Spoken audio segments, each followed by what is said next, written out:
ಓಂ ಶ್ರೀ ಗುರುಭ್ಯೋ ನಮಃ. ಹರಿ ಓಂ. ಶ್ರೀಮಾತೆ ಶ್ರೀ ಶಾರದಾ ದೇವಿಯವರು ಹೇಳುತ್ತಾರೆ, ಸರಿಯಾದ ಕಾಲದಲ್ಲಿ ಹಣ್ಣಾಗದ ಮಾವಿನ ಹಣ್ಣು, ಸಕಾಲದಲ್ಲಿ ಹಣ್ಣು ಆದ ಮಾವಿನ ಹಣ್ಣಿನಂತೆ ಸಿಹಿಯಾಗಿರುವುದೇನು? ಜನ ಸಕಾಲ ಬರದೆ ಹಣ್ಣು ಪಡೆಯಲು ಪ್ರಯತ್ನಿಸುತ್ತಿದ್ದಾರೆ.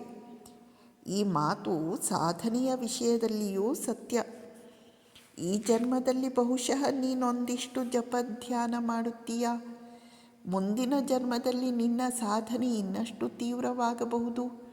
ಅದರ ಮುಂದಿನ ಜನ್ಮದಲ್ಲಿ ಇನ್ನಷ್ಟು ಮುಂದುವರಿಯಬಹುದು. ಶ್ರೀಮಾತೆಯವರು ಹೇಳುತ್ತಿದ್ದಾರೆ, ಸಕಾಲದಲ್ಲಿ ಮಾವಿನ ಹಣ್ಣು ಹಣ್ಣಾಗಿ ನಮಗೆ ದೊರೆಯುವುದಕ್ಕೂ ಅಕಾಲದಲ್ಲಿ ಮಾವಿನ ಹಣ್ಣು ದೊರೆಯುವುದಕ್ಕೂ ರುಚಿಯಲ್ಲಿ ಎಷ್ಟು ವ್ಯತ್ಯಾಸ ಇದೆ. ಹಾಗೆಯೇ ಕಾಲ ಬಂದಾಗ ಭಗವಂತನ ಅನುಗ್ರಹ ಆಗುತ್ತದೆ, ಕಾಲ ಬಂದಾಗ ಭಗವಂತನ ಸಾಕ್ಷಾತ್ಕಾರ ಆಗುತ್ತದೆ. ಆದ್ದರಿಂದ ನಾವು ತಾಳ್ಮೆಯನ್ನು ಬಿಡದೆ ಸಾಧನೆಯ ಪ್ರಯತ್ನವನ್ನು ಮುಂದುವರಿಸಿಕೊಂಡು ಹೋಗಬೇಕು. ಶ್ರೀಮಾತೆಯವರು ಹೇಳುತ್ತಾರೆ, ಯಾರ ಮೇಲೆ ಭಗವಂತ ಒಲಿದು ಕೃಪೆ ಮಾಡುತ್ತಾನೆಯೋ ಆತ ಹಿಂದಿನ ಜನ್ಮಗಳಲ್ಲಿ ಸಾಕಷ್ಟು ತಪಸ್ಸು ಸಾಧನೆ ಮಾಡಿರುತ್ತಾನೆ. ಆದ್ದರಿಂದ ಅವನ ಮೇಲೆ ಭಗವಂತನ ಕೃಪೆಯಾಗುತ್ತದೆ.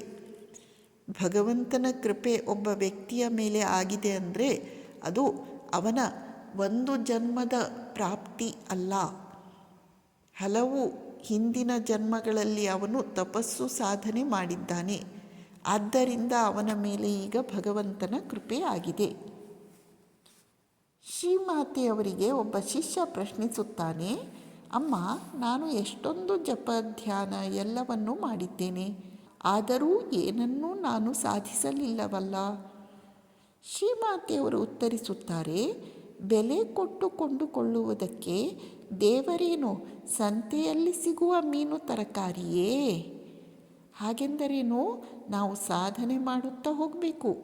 ಆದರೆ ಸಾಧನೆಯಿಂದ ಭಗವಂತ ಸಿಗ್ತಾನೆ ಅಂತ ಖಂಡಿತ ಹೇಳಲಿಕ್ಕೆ ಇಲ್ಲ. ಯಾಕೆ? ಭಗವಂತ ಕೃಪೆಯೊಂದಕ್ಕೆ ಒಲಿದು ಬರುತ್ತಾನೆ, ಸಾಧನೆಯಿಂದ ಸಿಗುವುದಿಲ್ಲ. ಶ್ರೀಮಾತೆಯವರು ಹೇಳ್ತಾರೆ, ಒಬ್ಬ ಮನುಷ್ಯ ಸಾಧನೆ ಮಾಡುತ್ತಾ ಕುಳಿತಿದ್ದಾನೆ ಎನ್ನುವಷ್ಟಕ್ಕೆ ಭಗವಂತ ಓಡಿ ಬಂದು ಅವನಿಗೆ ದರ್ಶನ ಕೊಟ್ಟೇ ಬಿಡಬೇಕು ಅಂತ ಖಂಡಿತ ಇಲ್ಲ. ಹಿಂದಿನ ಕಾಲದಲ್ಲಿ ಎಷ್ಟೊಂದು ಜನ ಸಾಧಕರು ಸಾವಿರಾರು ವರ್ಷ ತಲೆ ಕೆಳಗೆ ಕಾಲು ಮೇಲೆ ಮಾಡಿ ತಪಸ್ಸು ಮಾಡಲಿಲ್ಲ, ಬೆಂಕಿಯ ಮಧ್ಯೆ ಕುಳಿತುಕೊಂಡು ತಪಸ್ಸು ಮಾಡಲಿಲ್ಲ. ಆದರೆ ಅವರಲ್ಲಿ ಎಷ್ಟು ಜನ ಭಗವಂತನ ಕೃಪೆ ಪಡೆದರು? ಎಲ್ಲೋ ಕೆಲವರಿಗೆ ಮಾತ್ರ ಅವನ ಕೃಪೆಯಾಯಿತು ಅಷ್ಟೇ. ಅಂದರೆ ತಪಸ್ಸು ಮಾಡ್ತಾನೇ ಇರಬೇಕು, ಸಾಧನೆ ಮಾಡ್ತಾನೇ ಇರಬೇಕು. ಆದರೆ ಕೃಪೆ ಇಲ್ಲದೆ ನಾವು ಏನನ್ನೂ ಪಡೆಯಲಾಗದು. ನಮಸ್ಕಾರ.